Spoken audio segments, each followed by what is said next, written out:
Yeah! Check this fucking shit out! Oh my god. I felt my sphincter clench and my scrotum contract in shock. The snack bar will remain open during the show. Holy shit balls. Let's get ready to rumble! Hey kids, welcome back to your favorite thing ever, the Saturday morning podcast with Tom and Jerry. It's Tom, how you doing? Are you ready to strap in for another crazy episode? This one, we do divulge some, we basically just show the truth, which is that me and Jerry are just filthy animals. I can't take back anything I've said on this episode, so, take everything for what it's worth. And not only that, we put on our intellectual hats momentarily to discuss politics and the recent presidential debate. So I think this is going to be a fun one for you to listen to. So, oh boy, there's no turning back.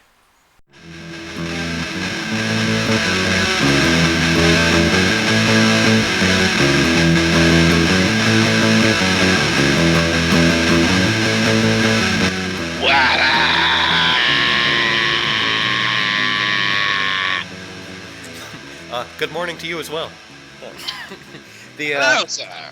I think I'm going to smoke a cigarette during this one, Jerry. I don't often smoke anymore. Usually when I go back to smoking a cigarette, it's because I'm all stressed out. But really, I'm just going to do this one for the relaxing, just because I want to have a trip to flavor country. It's good that it's something that you rarely do because it's bad for you, but anything bad for you that you like to enjoy during this show, it's not bad for you during this show. You know what I thought is I've successfully become someone who can smoke in moderation, which is it's not as good as quitting, but it's right up there. I can quit anytime I want. I just haven't done it yet because it's funner not to. Good point. How's the weather down there, man? You flooding?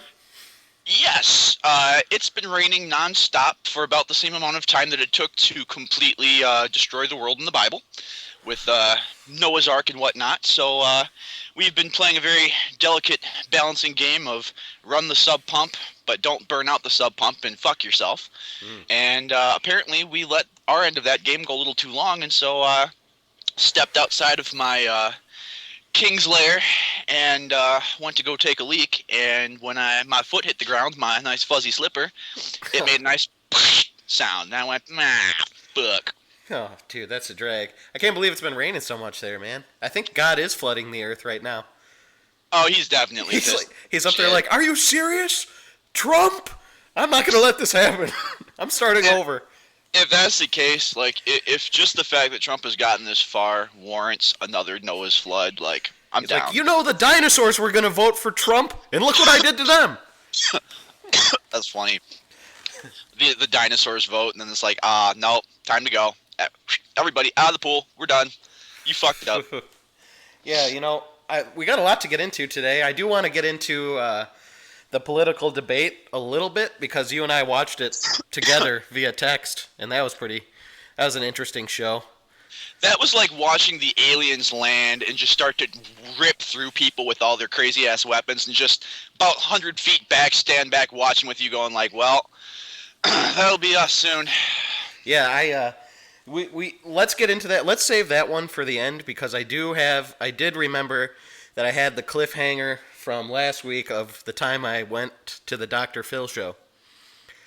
And that involves Trump in politics? No, that's doesn't. That's a crazy-ass tie-in. No, it doesn't. The Trump and the politics is separate.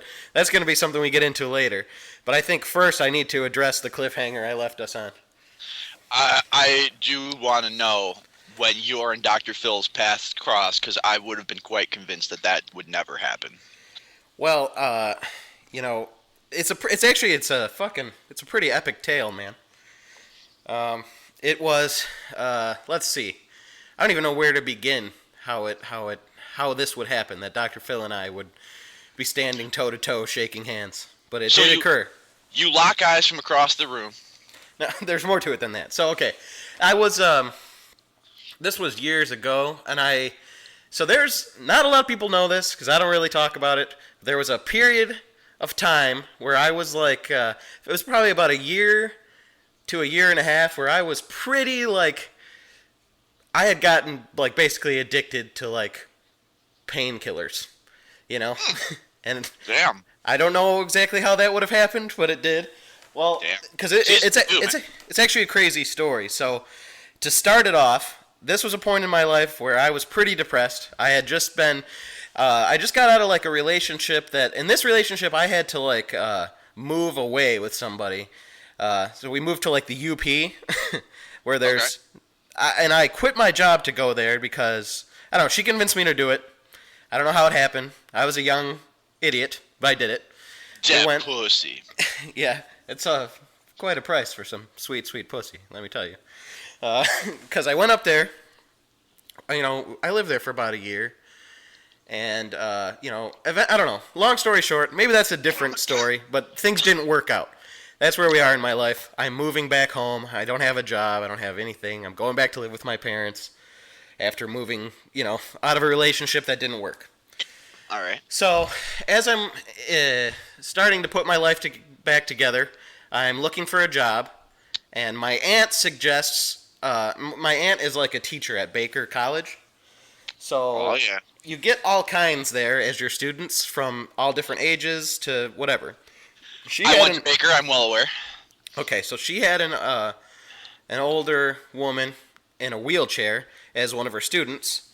And this woman was looking for somebody to be a caregiver, which I didn't have any experience in, so I'm like, why would you even ask me to do that? But I found out this woman was looking for someone outside. She wants, like, personal people that she knows. Okay. So basically, I meet this lady, I get the job, everything's fine. But, you know, as I get to know this lady, I notice that she's faking a lot of the... she doesn't really need the care that she's, you know, getting. You know, her insurance company basically is paying my paycheck, is how it's going. Okay. And I mean, I don't want to give too much about this lady away, but here's the thing. So this lady is. But here's her address. Yeah, here's her social security number. No, so she is already when I start. She is.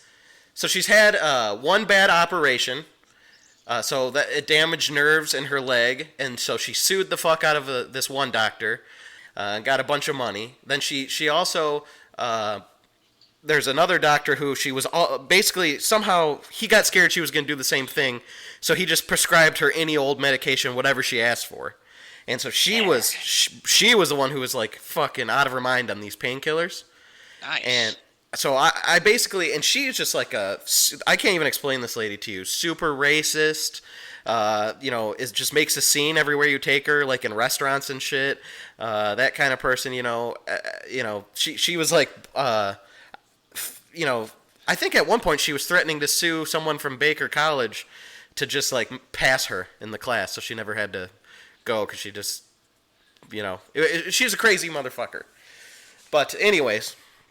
So she, you know, as I'm depressed at this point and schlubbing this lady all over the place, getting verbally abused by this crazy old pill-headed lady, you know, every time she is in my car, she's taking pills, she's all, I'm telling you, she was to the point where, like, she's drooling and fucking just dropping shit all over the place.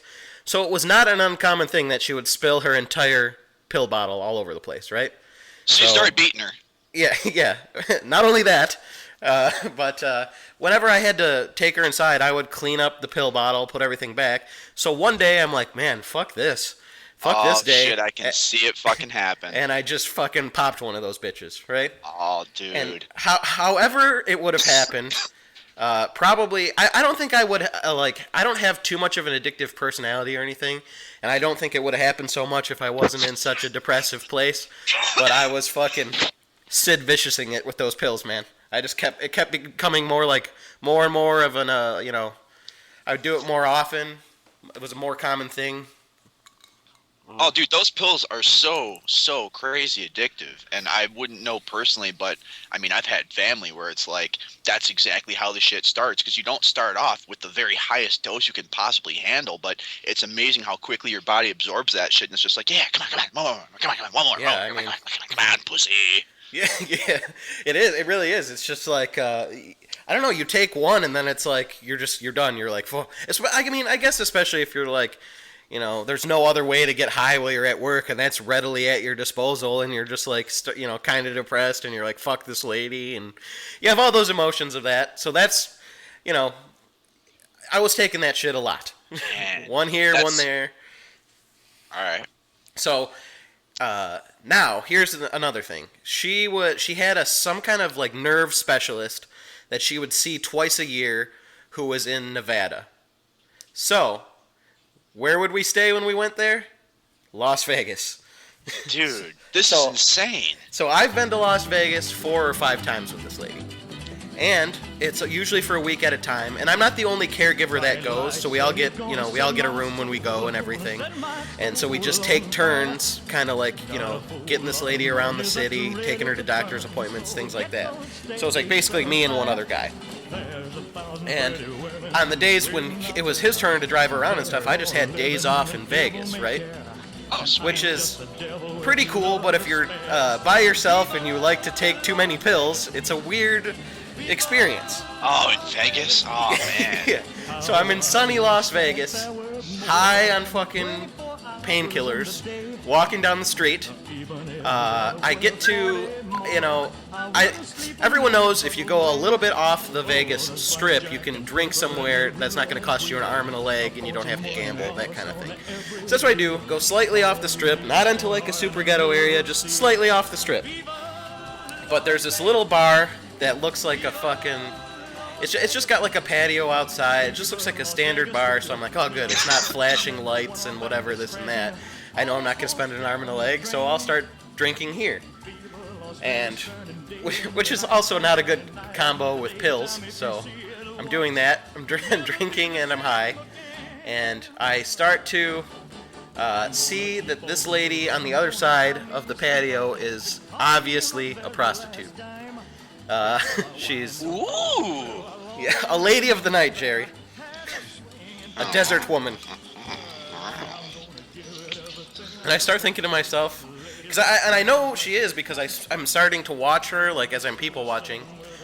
So that's the best thing you can do in Vegas. I'm watching her, and she is, sort of fishing for dudes that walk by. So I'm like, maybe I should get a prostitute. I don't know. It's like a cool Hemingway, Bukowski thing. Maybe I'll have a story to tell, So, Dude, at Vegas on pills, get a blowjob?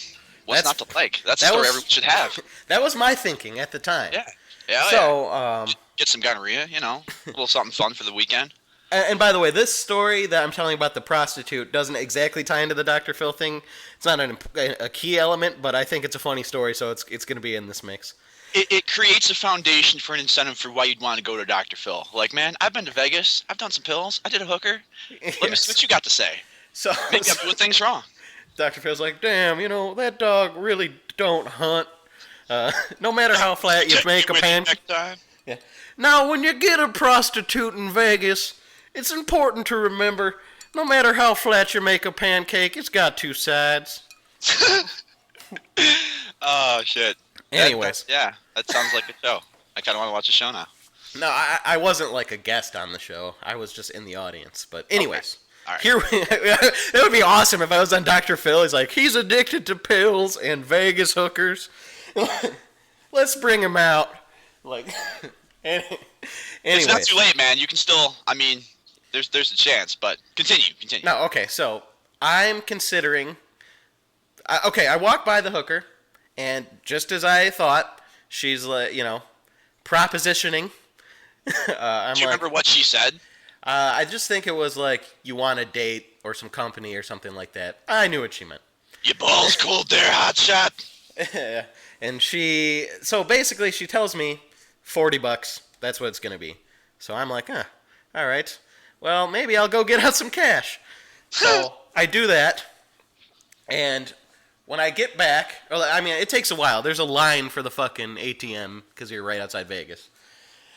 And there's a line for the whore. It's kind of a depressing note, but hey, it was worth it. Well, there is, because I get back and there's like some old guy sitting next to her at the table, and I'm telling you, man, it's the funniest fucking thing. He's sitting next to her and he has like his hands in her pants right at the fucking bar. And I'm like, you know what? I don't know what I was thinking. Why was I fucking thinking about this?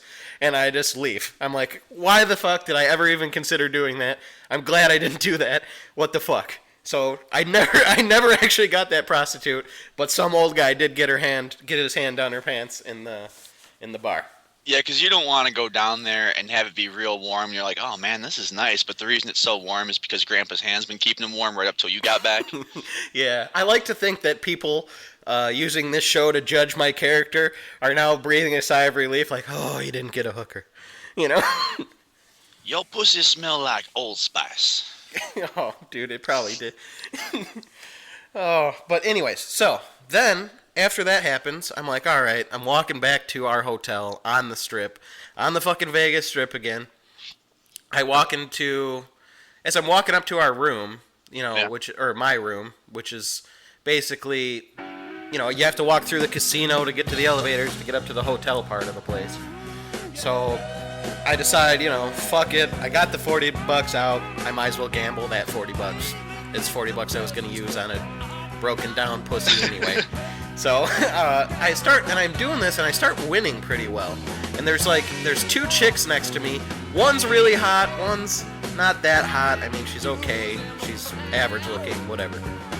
So they're both kind of like, they see that I'm winning and they start betting the exact same thing with me as me, which you're not really supposed to do because it pisses people off, but I don't gamble, so I don't give a fuck. So they're doing it and we're all winning. And they're just following my lead, and they're super fucking wasted, by the way. And so then another good dude comes to the table, and he's betting, but not with me. The chicks are betting with me. He keeps losing. I keep winning. These chicks are convinced I'm good luck, is what they're saying. Of course, they're wasted ass, basic white chicks, but that's what they're saying. Hey, roll with it. Be their little lucky Buddha. And so, basically, the one dude that, however it happens, he walks away. He gets the hot chick to go with him. So now I'm with the average looking chick, and she's drunk, and I'm good luck, all that stuff. So I'm romantic, man. Should be a woman. I'm drunk and high. I'm flirting with her. We're winning money, all that stuff. So then we quit playing, and she basically asks me if I want to go to her up to her room, and I'm like, I was gonna buy a prostitute earlier. This is much better. This bitch is free. Yeah, exactly. And I got money. This is the inverse of that. And I made money. I'm on top of the fucking world. So I get up there. I'm not, to be honest, as high as I was at that point, I feel like in my mind, it even still didn't register like, oh, we're gonna fuck. Especially since, because I'm an asshole, as I'm sitting at the table, I'm like, I really want to fuck this hot chick.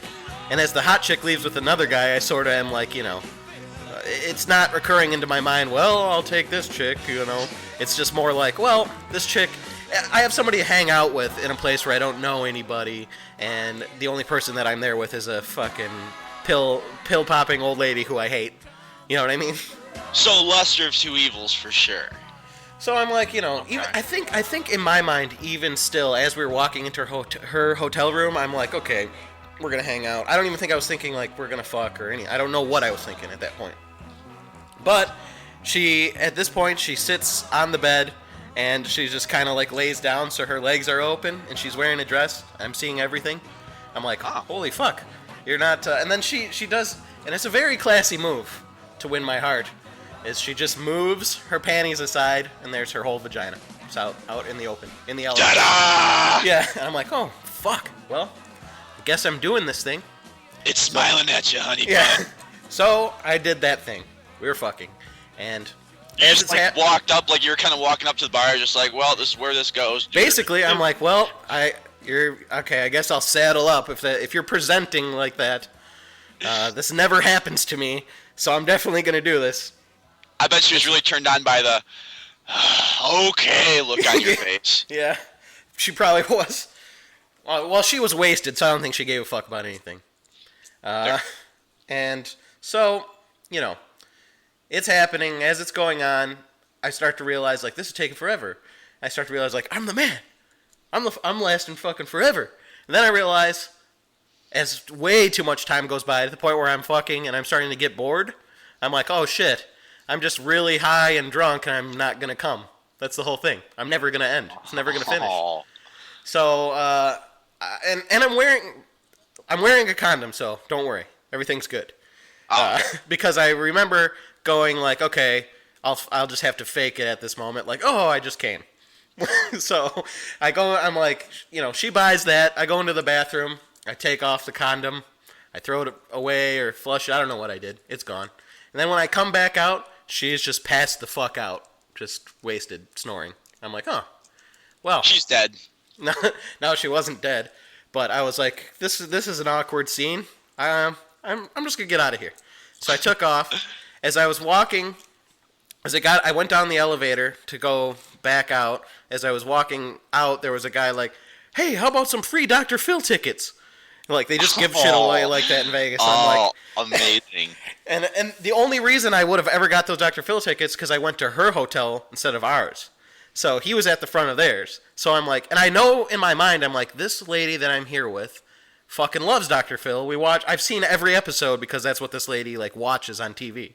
Get really high on pills and watch Dr. Phil? Fucking, it's the new American dream. We did it together, actually. It's the one thing we bonded over.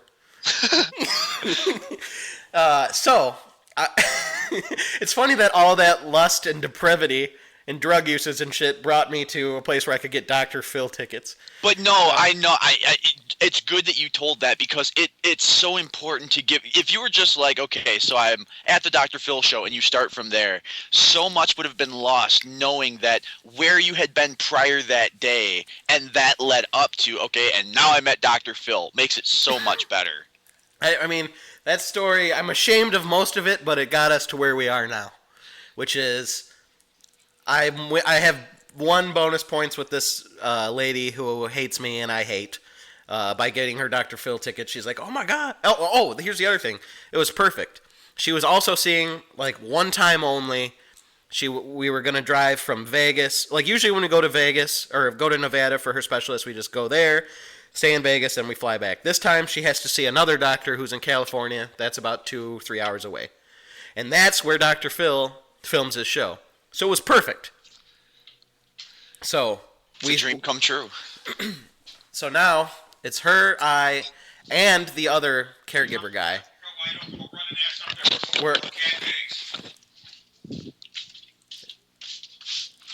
Is there a calamity going on? No.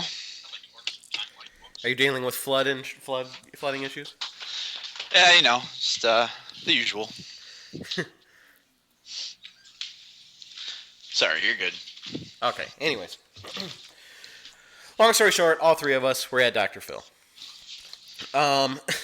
We're sitting in the audience. We're watching the show. I'm high. I think this lady's high. Same thing as always.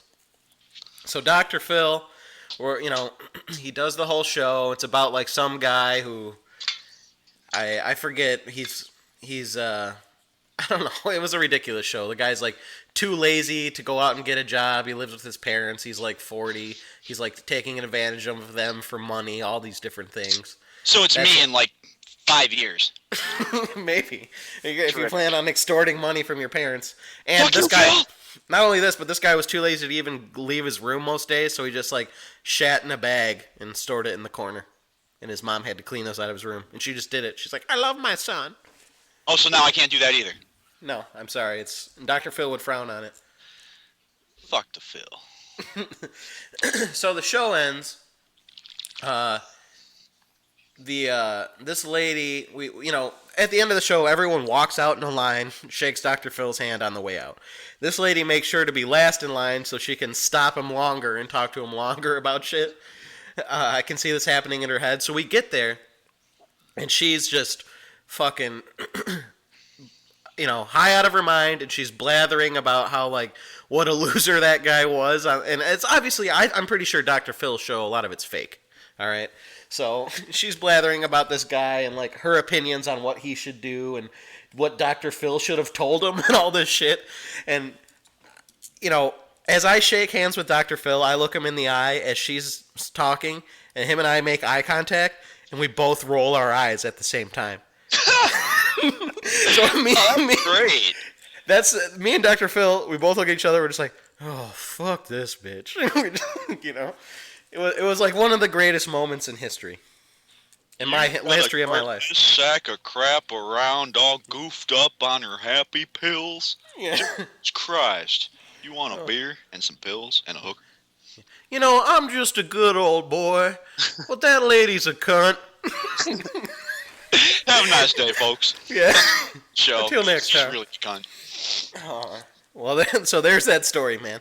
Man, I know it's like a moment with Dr. Phil. You like linked up and like, yeah, dude, same level. I'm with you. You're a doctor. I'm just a dude taking care of her. But fuck this bitch.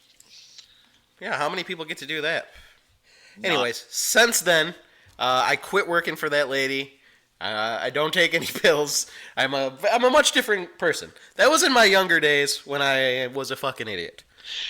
It's funny because when you tell the story, I can so see it, and like but if someone had just said like, dude, did you know that Tom used to take care of a chick and she took him to Vegas and he was all high on pills and banged a hooker or tried to and then he didn't, but he banged some other chick and just didn't really care, and like I'd never believe that so doesn't sound like you at all. It's the complete opposite of who I know now, but I do also understand like when you are younger, there are some things where it's like, probably shouldn't, but we'll give her a crack. Why not? Sounds like a fun story. Whereas as you're starting to get older when it's like, nope, I'd rather go to bed early, watch the news. Oh, yeah, exactly. That's a good point to bring up. Like, fucking that chick in Vegas, like, there's a lot of stuff now, like, there's a lot of times now that presented with the same type of opportunity, I just don't take it sometimes. You know what I mean? Whereas, like, back then, I was just like, oh, man, I don't know. I'll follow you around to, like, 6 a.m. and whatever if there's, like, even a whisper of a chance that we're going to fuck later, you know? See, and it's funny because the way I would approach some of, like, the one of the things I thought of when you're telling the story is, okay, so chick that you're not really into and you're not really thinking about, but then, like, the moment comes and it's like, well, how do I back out now? She's literally laying there fully exposed, just ready to be penetrated. But at this point in my life, if I'm not into them, I won't do it, not because I'm some kind of fucking moral hero by any means, but because I know if I'm not 100% into it, my dude is not going to be up for game. He's not going to play along.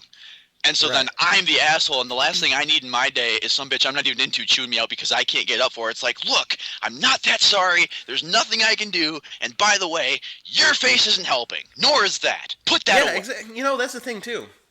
Like, when I was younger, I used to just be able to just get any chick in the world. If I was like, I'm going to fuck, it's like, oh, my dick's just like, I don't care. I need so much fucking. Now my dick's kind of like, haven't we done enough of that? You know? And I wonder if part of that, too, for this specific, and I'm glad that you brought this up, because this is one of those things I wanted to get to at one point. I blame Maury and specifically the Maury Povich show. There's a couple of them, but specifically the Maury Povich show for making all of our dicks gun shy and learn over time, like, not only does she have to be smoking hot to stay invested and be willing to rally the troops for it, but you've got to be absolutely positive it is not a dude, because sometimes it fucking is, man. And there's an age, very, very young, pre-internet, when everybody I knew, male, walking around, 9, 10, 12, was thinking, dude, there ain't no way in the world you're slipping a dude in a dress past me. Ain't ever happening, can't do it. I'd love for you to try. And then you start watching that fucking Maury Povich show, and he's like, okay, man or woman, man or woman. You're so like, basically what you're saying is like, I don't take as much chances with my dick now because every so often, one of them chicks is a dude. Basically, we've learned that we have to be so into it and so positive that there's no possibility that there's a dick snuck in there. You're right about that. Hang on one second. Hanging. Little moment of suspense there. Yeah, basically my entire world over here is coming unglued, waking up to the basement situation, and my father is an elderly engineer who cannot help but obsess over anything, and so basically the only way he communicates is through yelling. Ah, okay. Sometimes it's happy yelling, sometimes it's angry yelling, but it is always yelling, and it is always in a state of "fuck this." So there's going to be a fair amount of his voice cutting in the background yelling, and it might be good, it might be bad. It's probably going to be profanity, but it's just something that I have gotten used to weaving into the background of the white noise of my life. Well, you know, the show is unscripted reality, man. And I love when you have like the classic dad where it's just like a big like fucking gosh, son of a Yeah. Grouchy dad. yeah, just dad. You have Wonder Years dad. Yes, so tired, so broken by life, and just so ready to be just have lightning hit them and be done with it. But in the meantime, there's shit to fucking do. Yeah. You have Jack Arnold as a father. The the Wonder Years dad. That's fucking awesome, dude. A much smaller, whiter, nerdier version, but yes. Just like, God damn it.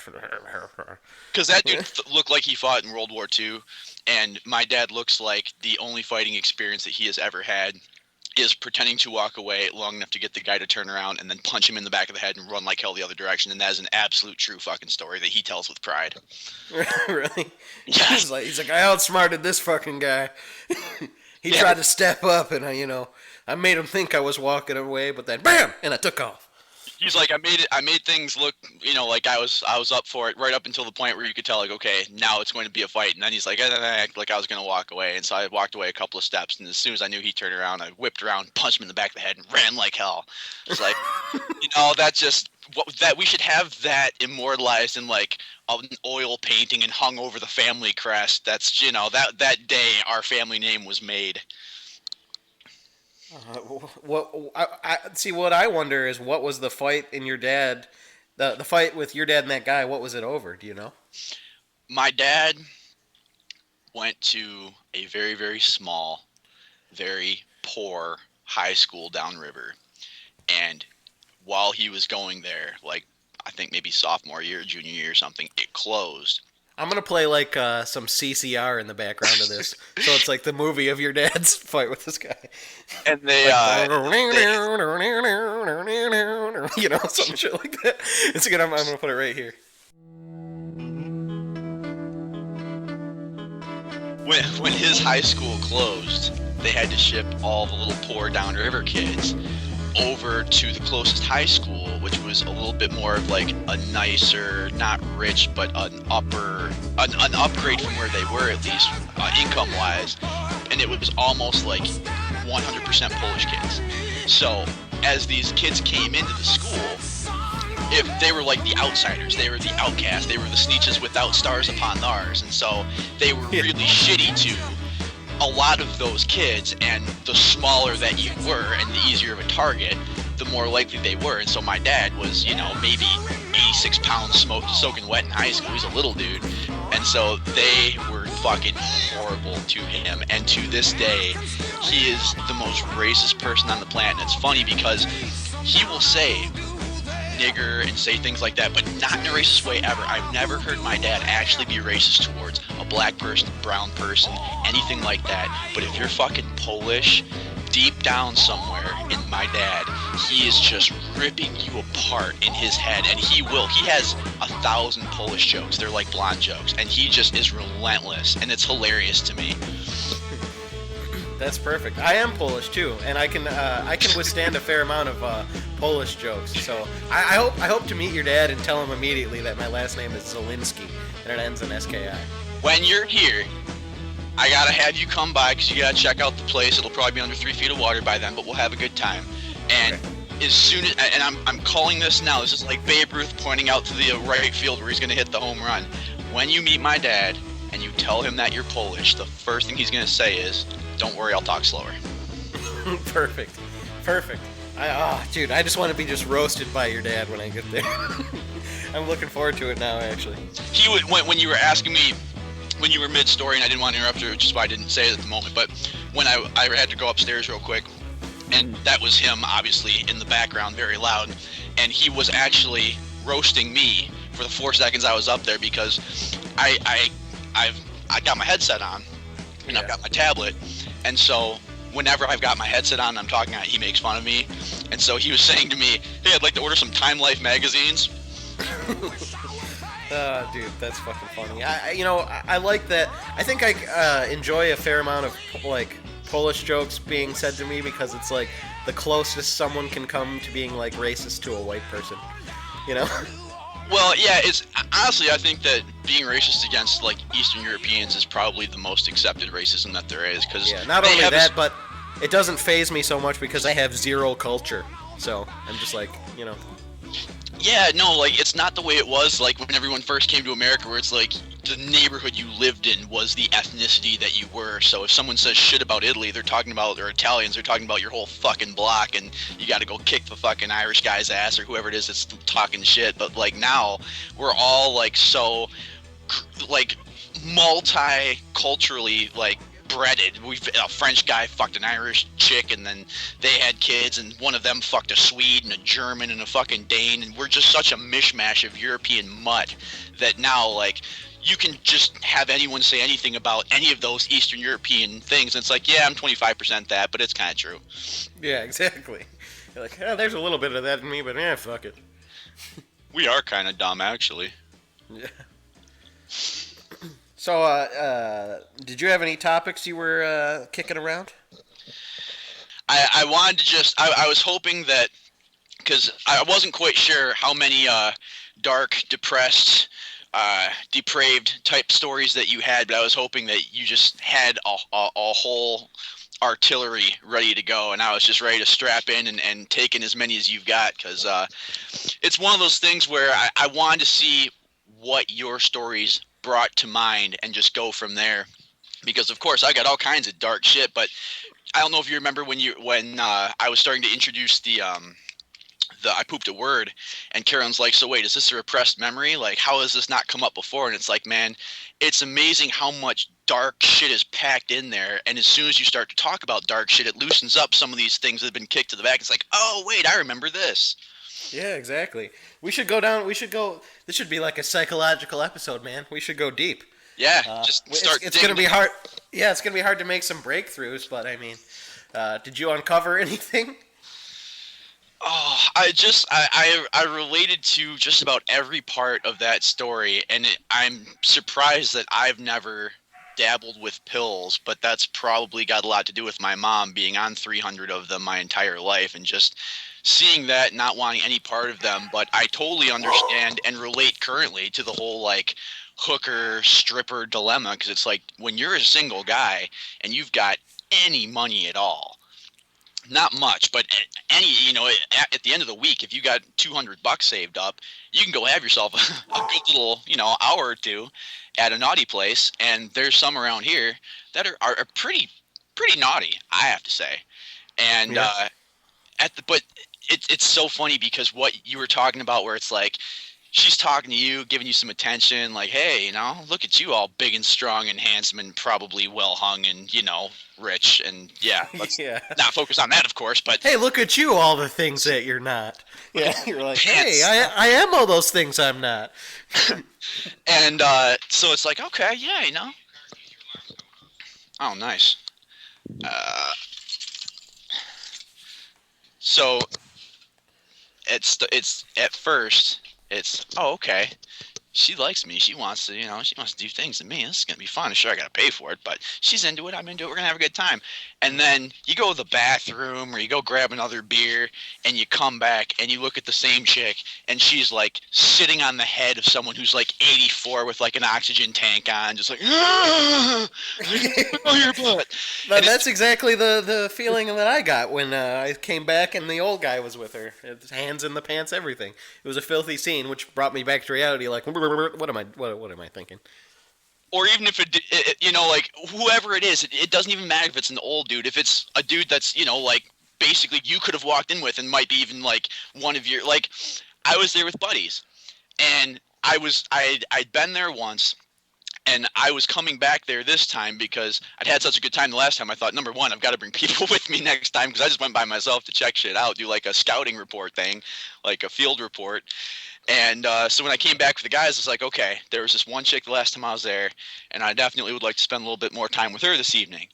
So I see her, and I told them, like, dude, this one chick is so fucking hot. And so we're sitting there, and I'm waiting to see her, and I see her. I'm like, oh, yeah, that's her right there. And one of the guys I'm pointing her out to is like, oh, yeah, man, I'm totally going to take her back there. And and in my head, I'm thinking, okay, why would that bother me in the least? I'm pointing her out, going, look how I'm basically helping advertise her. Like, I've become her pimp all of a sudden. Like, dude, you see that pussy? Yeah, exactly. You do that, and then you're like, what the fuck did I think was going to happen? Yeah, but then I'm thinking at the same time, I was so amped up to spend a little time with her, and I'm going to watch her go back there with one of the guys I'm here with, and then she comes back, wipes off her lips. It's like, all right, you're ready? You want to fresca first? You're fine? All right, let's go. Yeah, that's why I can't exist in a group like that. Like I can't do any of that depraved shit with like a group of buddies. I have to go in like my private dark moments because I can't be like one of those guys who's in a group that has a basically a leader who's just a guy that's like, hey, kiss me on the mouth after you blow all my buddies, Especially if that's what they want. Like, they don't even care about the girls. They just want to be there for the kiss post-blow. Yeah, that I can't exist in that world. That's probably a good just mantra for life, is to keep yourself out of those situations. But, if you do find yourself in those situations, the one workaround that I've seemed to find that kind of agrees with everyone is just don't go beyond a handy. Don't go beyond a handy. That's your rule? Yeah, that's pretty much my rule. And the benefit of that is, even if there's some cross splooge contamination, yeah. It's not getting inside of you, which is you might cross streams if you guys are just laying ropes all over the same room. Yeah. And so, I mean, you probably don't want to, like, sit directly on the seat bare-assed. You might want to kind of keep, like the inverse of when you go to the bathroom toilet. Yeah, keep fully clothed, but just slip your dick through that little, like the hole in your underwear, that little gate that no one ever uses. That's what that's for. You go through the fence. Or a classier gentleman with a little bit more experience in the game might take a quick trip to the bathroom, or even plan ahead and have some on you. And when you get there, you feather your nest just like you would a public bathroom, man. You just throw some toilet paper down on that seat, get a nice little nest going, plop down on that, and then, bam, when shit comes out, you're right there with shit to clean up. Yeah, that's true. But then you got to be the guy that walks into, like, the strip club with, like, the news under his arm. Hello, how are you? Never mind. My usual table's me. Oh, exactly. But yeah, like, I totally understand that conflict of, like, well, they're hot, and having my dick touched is nice, but I have to sit there first and watch them play with everyone else's dick before it's my turn. And that's not to say anything of the fact that this happened last night, the night before, last week, last month. Like, how long you been here, baby? 8 years. Yeah. I find dick rubbing. I find it comforting that neither one of us is afraid to admit that we're just all we are is just filthy animals, I don't think it's a secret, but it is something that guys need to stop fighting and acting like, no, we're decent and have feelings. I'm a good man. Yeah, no, it's not like, every dad on every sitcom that you grew up with. Like, the reality is, if you don't have a wife, and even if you do, and if you don't have a girlfriend, even if you do, there's always an appeal to a hot, strange chick playing with your dick. Always. Yeah, there's an allure to, like, cheap sex, Well, yeah, because it's the closest thing to free sex, which is the ideal. And just imagine for a second. That's what I mean by cheap. Not necessarily that you have to pay for it or pay little for it, but it's like it's easily attainable. Like, you don't have to work that hard. Like, it's the same thing when you see a chick and you're like, I'm not gonna have to work that hard, and I could fuck that chick, I think. Dude, I can't imagine, like, at the time, before people really knew about, like, STDs and AIDS and shit, where there's, like, other than babies, there's no real repercussions from sex. If it hadn't been such a, like, 50s and 60s, everything is super conservative and whatever, but if it hadn't, like, kind of the introduction of the 70s, I'm beginning to appreciate with all the hippie free love chicks. It's just like, there's so little reason not to fuck. if I wear a condom, we don't have a kid, we're good to go. Or if I pull out in time, which, at the time, I don't know if they knew exactly how well that worked or not, but it's like, there had to have been so much fucking in the era that our parents grew up. And I don't like to think about it like that, but there just had to have been. There's so many more things now that we're like, man, I want to fuck her, but I can almost smell from across the street. That would be a bad idea medically. Yeah, exactly. And that brought me to another thought, just a side thought, is when did the facial cum shot become popularized in our culture? I mean, I think the dawn of the internet. I mean, I think that has been popular for as long as there have been any kind of media depicting it. Kind of like what we were talking about a couple shows ago, where it's like, man, if you put it out there, even if no one's ever thought of it before, you will find, and the audience will find you. But I know, like, once the internet happened, and it's like, okay, you buy a computer, you plug it in, you have the internet company come and set you up, and every day, all day, if you have any free time, you can go one page at a time, one video at a time, one picture at a time, and never see the same thing twice for years. Like, if you get into something, the content is there forever. Yeah, exactly. It just fuels obsession. It's funny, too. A lot of it's, like, amateur shit now, and that's almost what I like to watch more, because I'm like, fuck, it's like someone just filmed this in a dark, dirty bedroom, and their girlfriend let them do it, and it's on the internet now. There is something, and I don't fully understand. I've tried to break this down from a psychological standpoint, and I don't think I get it, but at least for me, I am more interested in seeing something from people who aren't as, like, over-the-top Hollywood attractive. Yeah, glamorized. Like, if it looks like someone I might have walked past in the grocery store, or someone that I went to high school with, or something like that. Like a hot waitress. Yeah, even if they're closer to average than full-blown, full-fledged hot, because they're like a real person, there's something that's way more intriguing about that than, like... Yeah, because I've been jerking off before, and I've almost out loud just kind of said, like, oh, fuck yeah, that looks like the chick I saw at the bank. Yes. And that is kind of... I've broken down... I have the smartphone now, and I went ahead and got Tinder just to see what that's all about. And, like, flipping through, it's like, this is better than porn, because everyone's, like, dressed, and it's not, like, dirty by any means, but at the same time, you're instantly like, okay, this chick is on here because clearly she wants to fuck someone, even if she wants a relationship first. Like, you sign up for Tinder when you're looking to fuck. That's what that is. Yeah, that's a dating app. So 99% of the time, I mean, it's almost impossible not to get laid going on a Tinder date. That's what I found out.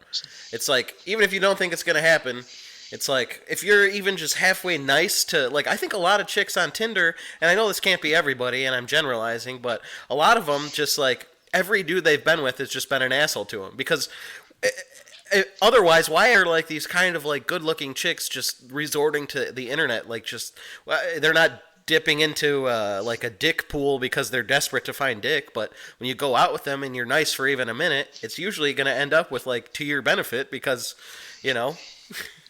The appeal of Tinder, for sure, at least I think for women, is I think women feel that if they have a good look at your face before you approach them, they're a good filter of who's going to be an asshole and who isn't. And what Tinder does for us as men that saves us a lot of work is it teaches them right away, no the fuck you can't. You cannot. And guys probably think the same thing, like, except we're probably judging it from, like, if we look at the picture and go, yep, she'd blow me, swipe. Yep, she'd blow me, swipe. That's exactly how I use Tinder, by the way. Yep, she'd blow me, swipe. Yep, she'd blow me, swipe. Yep, she'd blow me, but she has a kid. Meh, still swipe. Yeah. Just put him in the other room or you know, put, like, some kind of thick goggles on him or something. I don't want him to see clearly, at least. Yeah. Here I brought you a Lego set. Don't bother me and your mom. Oh, which is horrible to say. That one. What? Put on the blindfold. No, not that one. Which is horrible to say because I had a single mom who had some dates, and you know, I'd been the kid on the end of that rope. Like, here, I brought you Batman on VHS. Here's an action figure I found in a dumpster. Go have a ride. Exactly. Yeah. I hope you like Transformers. Now, don't bug us. Yeah. There's a kid out on the lawn playing with this. I thought you'd like it. Here, they're crying. You may as well enjoy it.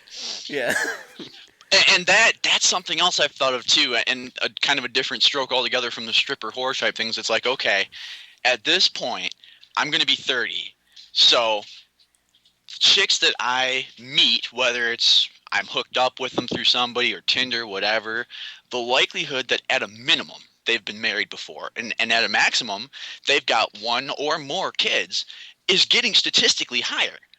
Because at a certain point, as you get older, you can't keep going after like 21-year-olds. You Yeah, can, that's the thing. but people are going to start to think of you as kind of an animal, even more so than they may already do. So as you start having to look in the 25, 26, 27, 28 range, dude, we knew a ton of chicks in high school and whatever that by that time had at least one or two. And it is weird to go from like, you know, maybe it's like, oh, well, I'm fucking someone's sister, you know, and oh, they must hate my guts, or oh, you know, I'm fucking someone's daughter, and you know, he clearly just fucking hates the shit out of me. But Right. you're fucking someone's mom. Like, even as a complete lecherous animal dude, like, there's a part of you that's just like, man, I'm fucking someone's mom. Like, that, I'm sorry, dude. I am a motherfucker. I'm a motherfucker. Yeah. Yeah. It's the day you become a motherfucker. Yeah, that is a weird thing. That you know.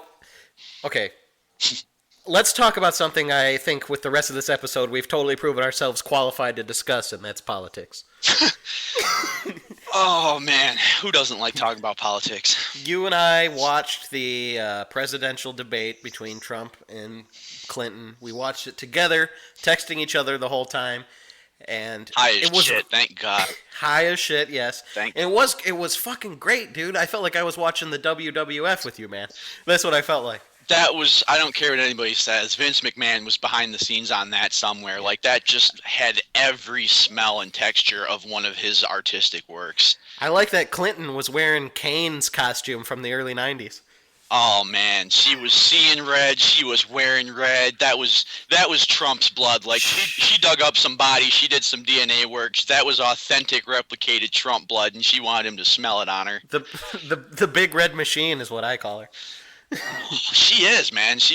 And dude, I have such an easy time not liking her, and there's a part of me that would love nothing more than for the greatest joke of all time to be played on her when she, who has wanted this probably her entire life, every step of her life, if you went over it and just, you know, did the responsible thing and read her Wikipedia biography, like, you can just see, like, she has probably thought about this since before it was even possible for a woman to be president, you know, like 4 years ago. And now she's so close. And, you know, losing to Barack Obama, you know, he had so much popularity, first black president, all that shit. Like, it's like, okay, he could have beat anybody. And some of these races where it's so close and you just don't really have like a great option either way, it's like, okay, I can understand where either side would win. But if she loses to Donald fucking Trump, I don't think she will ever recover. Like, I think she will just strip naked and just walk straight into the nearest body of water. Yeah, dude, there's so many fucking layers to this because it's like if she loses, it will be 100% because she is just so unlikable. Yes. That's the one thing that she'll lose on, which is crazy. You can Trump has the craziest fucking rhetoric. He's the craziest fucking presidential candidate that has ever existed, dude. I can't believe he doesn't, dude. And I've never been a political guy, but like before the debate, I'm like I want to just look up a Trump speech and see what he really talks about. and you know what happened is like I fell down a fucking rabbit hole. Like I couldn't stop watching them. I watched like 2.5 hours of his speeches, dude. I just couldn't stop because it really does draw you in because he says nothing, dude. He doesn't say anything at all. He looks at the crowd and then he goes, "Jabs," and everyone fucking claps and cheers and loves it. And then he's like, "Putting up a wall," and everyone fucking loses their mind, dude. And he doesn't fucking say anything at all about how he's gonna do any of the shit he promises. But he's just like, "I'm going to bring back the jobs to this country. I can guarantee you that, folks." What Trump has figured out, which Vince McMahon, again, has capitalized on more than anybody else, is we barely pay attention to and we barely process content when it comes to these speeches. But what we want is someone who speaks with intensity and energy and what Trump is brilliant at, that he has Hillary beat at. She will never be as good if she starts trying now and works for 100 fucking years. Trump is awesome at crowd work. Trump is awesome at finding people in the crowd who are pissed and getting them into the conversation, because he will say things to make people get pissed off. Whether or not they're true doesn't matter to him, because as soon as you say them and people react to them, it's over. And he's the king of it. You know what is so fucked up, man, is like, to me, in my mind, that just, and I'm sorry to say it, that proves to me that we're fucking idiots, man. We are. The majority of us human beings right now on this planet are fucking idiots. Yes. And that's why, like, part of me is like, dude, I'm all like half tempted to go and vote for Trump. I'm like, I don't. That's not a good thing, but it's like I've been told before. Like, I'm the kind of person that's like, I get hurt once, and I'm sort of like the kind of guy who's like, well,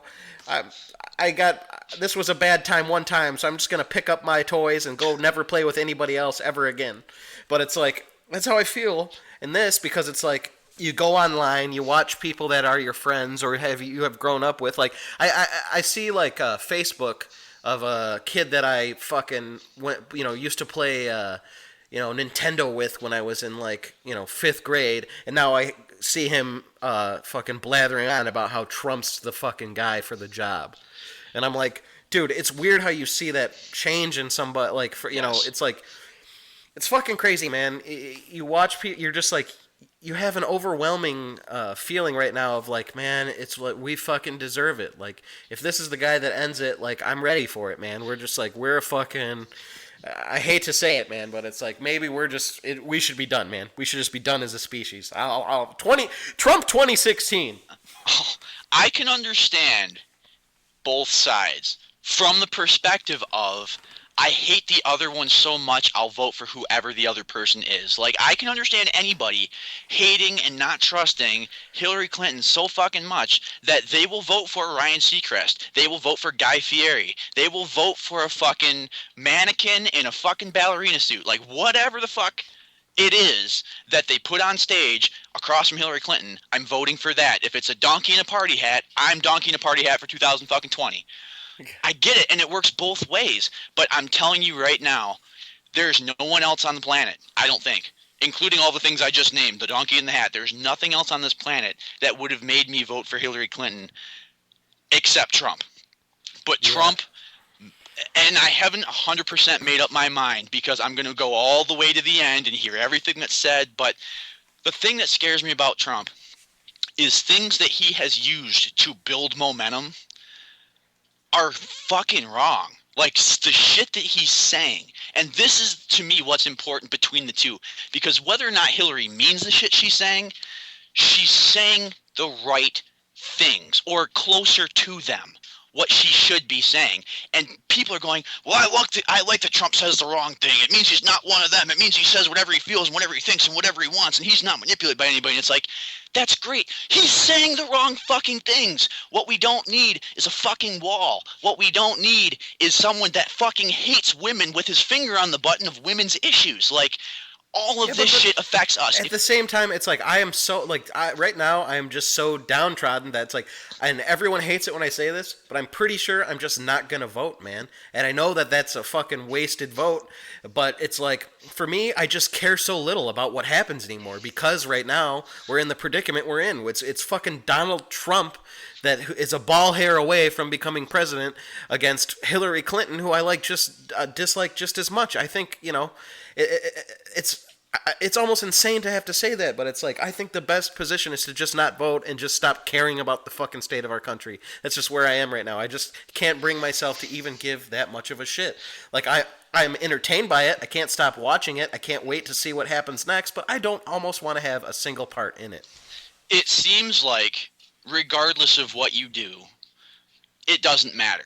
because there's all this shit, you know, there's the electoral college, and so your vote counts only if you have as many votes from that state, and you have to trust the voting process, and the people with the ballots counting them don't fuck anything up, and every fucking election there's some crazy ass shit. They had to do it again with Bush to make sure he actually fucking won it, and they're pretty sure to this day he fucking didn't. And you know, there's all this shit where it's like, I don't blame anyone who says I'm going to vote for Trump because he's not Hillary and I want things to be different. I don't care if it's bad. I want different. I get it.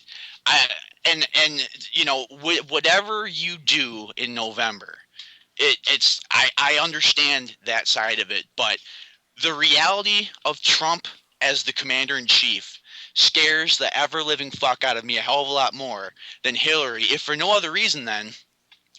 If Hillary gets pissed off at the slightest thing, which is probably very accurate, I don't think that she is going to be as difficult to reel in by her team of people and say, listen, motherfucker, whatever you think, whatever you want, I'm the specialist in this, so you listen to me, versus whoever Trump picks for his little cabinet or whatever, he's going to pick people that know what he says goes. Like, he's not going to listen to anybody. He's going to do whatever he wants to do. And all it's going to take is a tweet from the fucking governor of of China or whatever, some China official to go, Trump has tiny hands. And the draft will be issued within 15 fucking minutes. And the tiny hands army will be stomping over to whatever country this is and destroying it with a bomb and then building a wall so everyone that flees can't get back in.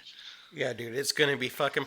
You know, that's the thing. I can, like you said, I can almost no longer blame anybody, or I can no longer think, you know, you're an asshole for wanting that guy, or you're a fucking idiot because you want her. I can't even think that way anymore. It's like, I get it, man. I know exactly where you're coming from, on both sides, and it's like, but can you imagine, dude? If Trump wins, there might be just that day someone just fucking blows the place up.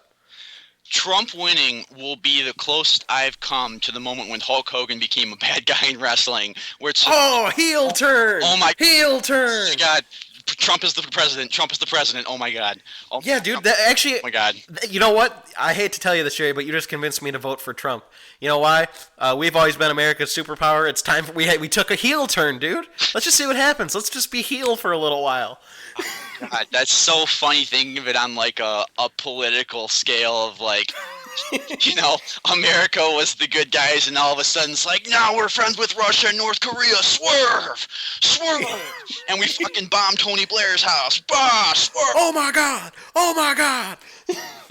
Oh man. No, I'll tell you what, like, Trump wins the presidency and he turns around and he drills his vice president with a chair shot and he tears open his dress shirt and he's got a fucking Russia shirt on, I would absolutely have an orgasm right then and there. Like, dude, this, yeah, dude. This moment of fucking Hollywood Hulk Hogan's theme song starts to play. You know, like, he is a real American. And there's a fucking bloody fucking UN member on the mat just... The first thing he does when he's elected president is nominate his hype man, and it's Hogan. Let me tell you something, brother. Hey, Trump, he's here to take some things, brother. Let me tell you something, mean Lester. That was the best, dude. Oh, mean Lester. It's gonna be dude. That's like, it's a month away. Like, we're in October. A month from now, it's either gonna be Hillary or Trump. Like, our world for the next month is as close to normalcy as it's ever going to be, and after that, shit could get a little nutty, man. The squirrels might start wearing pants. It might get nutty. When's the next debate?